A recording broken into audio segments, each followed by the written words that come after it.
নমস্কার বন্ধু, রাজ্যের এমএসকে স্টাফ ওয়েলফেয়ার অ্যাসোসিয়েশন মাদ্রাসার যে একমাত্র সংগঠিত সংগঠন, তারা কিন্তু তাদের মতো চেষ্টা চালিয়ে যাচ্ছে।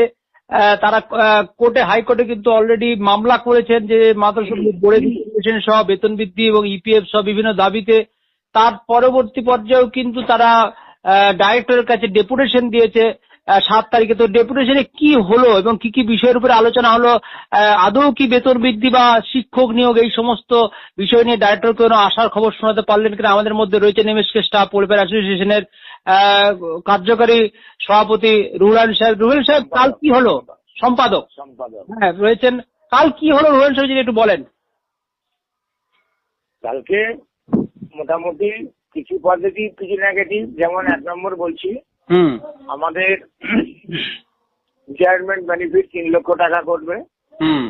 আর বেতন বৃদ্ধির আশ্বাস দিয়েছেন, বেতন বৃদ্ধি হবে, তবে কত হবে সেটা এখন কোনো বলেননি যে কত টাকা বেতন বৃদ্ধি হবে, তবে বেতন বৃদ্ধি হবে এটা শিওর, আশ্বাস দিয়েছেন। আর যেহেতু কন্ট্রাকচুয়াল সমস্ত কর্মীদের বেতন বৃদ্ধি হচ্ছে, সেই সাথে এটাও হওয়া উনি সুপারিশ করেছেন, রেকমেন্ড করেছেন, বলছেন যে বেতন বৃদ্ধি হওয়ার একটা আশ্বাস আছে। 2 নম্বর, যে সমস্ত এরিয়ার টাকা ছিল মানে এসিআর এর, সেগুলো পাওয়া যাবে। 2 লক্ষ টাকা করে এসিআর আমরা রেখেছিলাম যে আমাদের এরিয়ার টাকাটা পড়ে আছে, অনেক হেডমাস্টার বিভিন্ন জায়গায় দেনদার হয়ে আছে, ফেঁসে আছে, সেগুলো মোটামুটি তাড়াতাড়ি দেবে আর কি। আর 3 নম্বর হচ্ছে আমাদের দাবি, যেহেতু কোর্টে চলছে ইপিএফ নিয়ে বা বোর্ডে যাওয়ার ব্যাপার নিয়ে, ওই দুটো দাবি আমাদের কাজ ছিল না। আমাদের মূলত দাবি ছিল বেতন বৃদ্ধি, মূলত দাবি ছিল আমাদের রিটায়ারমেন্ট বেনিফিট। এটা আমাদের পজিটিভ এসেছে, কিন্তু একটা নেগেটিভ এসেছে, সেটা হচ্ছে ফার্স্ট গ্রাজুয়েটদের এ নিয়ে ওনার সাথে অনেক বিতর্ক হলো। উনি বললেন যে না, আমি ফার্স্ট গ্রাজুয়েট অনার্স এগুলো এক করে ফেলতে পারবো না। আমরা বললাম পিএনআরডি দিচ্ছে 13,000 থেকে শুরু, সেখানে আমাদের 12,000 থেকে স্টার্টিং হচ্ছে কেন? উনি বললেন পিএনআরডি যদি ভুল করে আমরা ভুল করব না, আমাদের স্ল্যাব আছে ক্লাস, পিওন এবং পাস, অনার্স, মাস্টার ডিগ্রি, এদের রকম রকম সব বেতনের আছে, কাঠামো আছে, যদিও বেতন নেওয়া না রে। আর এটা মোটামুটি এটাকে সম্পূর্ণ অনেক আলোচনা হলো, বিতর্ক হলো, কিন্তু উনি সেটা মোটেই মানলেন না, বললেন এটা করা সম্ভব আমার পক্ষে নয়। তবে এখানে দাঁড়িয়ে যে বিষয়, যে পজিটিভ কিছু বার্তা উঠেলেও কিন্তু এখনো কোনো কিছু অর্ডার আকারে কিছুই স্পষ্ট করে বার্তা আপনাদের কাছে তুলে ধরতে পারেননি, তাই তো?